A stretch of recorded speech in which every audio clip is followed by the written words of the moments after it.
টপিকটা আসতেছে, আমাদের দেশের যে অর্থনৈতিক পরিস্থিতি বা পরিবেশ আগামী দিনে আরও খারাপ হবে। গরিব গরিব হবে, বড়লোক বড়লোক হচ্ছে। হ্যাঁ, এটা হিসাবের খাতা। কিন্তু এতে কী হবে, একদিন গণ আন্দোলন হবে, যখন সবার দেওয়ালে ঠেকে যাবে আর কি, তখন মানে বড়লোককে লুটবে, এটা হিসাবে চলে আসছে, এটাই হওয়া উচিত। এত কালো টাকা এদের ঘরে, আর সামান্য লোক আমাদের মতো ছোট, হ্যাঁ আমাদের মতো ছোটোখাটো ব্যবসা খেটে খাওয়া যায়, কোনো দাম নেই। আর কিছু শ্রেণী আছে মন্দির মসজিদে প্রচুর টাকা, বালাজি নাম করে বলতে পারি, তুই সোশ্যাল মিডিয়ায় বালাজি ঠালাজিতেও কোনোই নাই, লোকে যায়।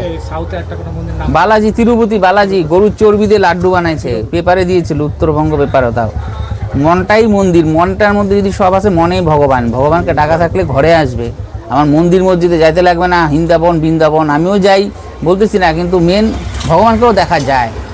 তোকে বলে না, যদি ভগবানকে দেখা যায় না, অনুভব ভুল কথা, ভগবানকে দেখা যায়। সেইভাবে জব, এটা যদি আমি এখন লাইনটা অন্যরকম আসি, জব করতে লাগবে। তুমি যে ভগবানকে ভালোবাসো ওই ভগবানের নাম কন্টিনিউ করো, আর কিচ্ছু লাগবে না রেমেডি। হাত দেখাইতে, হাতে পাথর নিতে, আমিও নিছি কিছুটা হলেও, কি 90% তোর অনেক কিছু কেটে যাবে, অনেক কিছু। মানে না, জব করলে সিদ্ধি লাভ হয়, একদম বাস্তব সত্য। বামদেব বাবা বলে গেছে, 1 লক্ষ বার যদি কেউ তারা নাম নিতে পারে, সেই জন্মে সিদ্ধ হবে। হ্যাঁ হ্যাঁ, 1 লক্ষ জব করলে অনেক কিছু কাটে, মনে শক্তি বাড়ে। তুই যে গুরু জব করতেছিস, গুরু দর্শন পাবি। গুরু দেহে না থাকলেও গুরু যেভাবে হোক দর্শন দেবে, সেটা তার ব্যক্তিগত ব্যাপার। আর যে করবে তার উপলব্ধির ব্যাপার, সে পারবে কি না উপলব্ধি করতে। উপলব্ধিটা চট করে আসে না, এটাই হচ্ছে মেন কথা। আর এক শ্রেণীর আছে সাধু সঙ্গ, ফ্রক যাকে বলে, কোনো নেই বিশ্বাস, মানুষের তলা নিতে গেছে, ফেক যাকে বলে, টোটালি ফেক। 90% ফেক, 10% আছে সিদ্ধ পুরুষ বা সাধু বল, ওরা চোখে আসে না, ওরা সচরাচর। এরা ভোরে ভোরে ভোরে চলাফেরা করে, খুব ভোরে, এরা আসে না। এখনও আছে, এখনও আছে আছে এটা হিমালয় পর্বতের পাদদেশে কিছু আছে, ওটা খুব রেয়ার অফ রেয়ারেস্ট। আর এরা এইদিকে আসে না, প্রচারে আসবে না, এখনও আছে। কিছুদিন আগে ছিল বরফানি বাবা, উনি দেহ রেখেছে, 280 বছর বয়স, বরফানি দাদাজি মহারাজ। হ্যাঁ, তুই নেটে সার্চ করবি, অমরকণ্টকে থাকতো।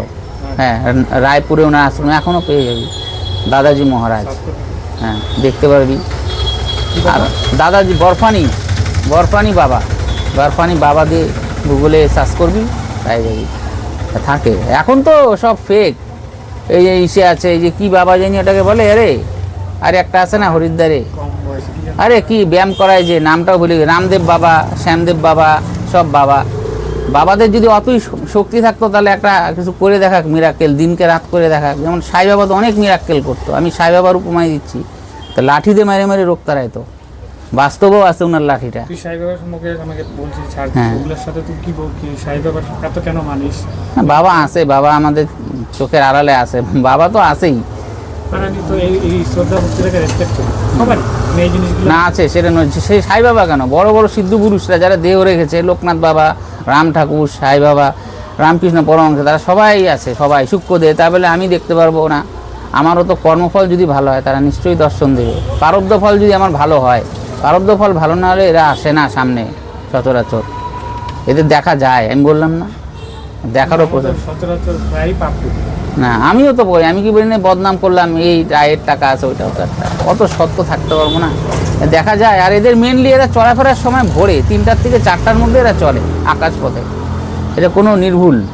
আর আকাশেও অনেক পরিবর্তন দেখা যায় এই সময়টা, আকাশের দিকে তাকালে তাকে যদি কোনো মনস্কামনা করা যায়, মানে এটা ফলীভূত হয় খুব তাড়াতাড়ি, এতে কোনো সন্দেহ নেই। কালকে আমি একটা জিনিস দেখলাম, মানে একটা হ্যান্ডিক্যাপ ছেলে, হ্যাঁ, আমি হচ্ছে মানে যে কেটে আসছে, কিন্তু না, ও দেখলাম কর্ম করতেছে। মানে হ্যান্ডিক্যাপ ছেলেটা ওর খেলার মধ্যে এরকম একটা তক্তা সাজায় নিয়ে, তার মধ্যে কতগুলো লটারি রেখে বিক্রি করতেছে। আমি বললাম দিবানি, অনেক কিছুই থাকে।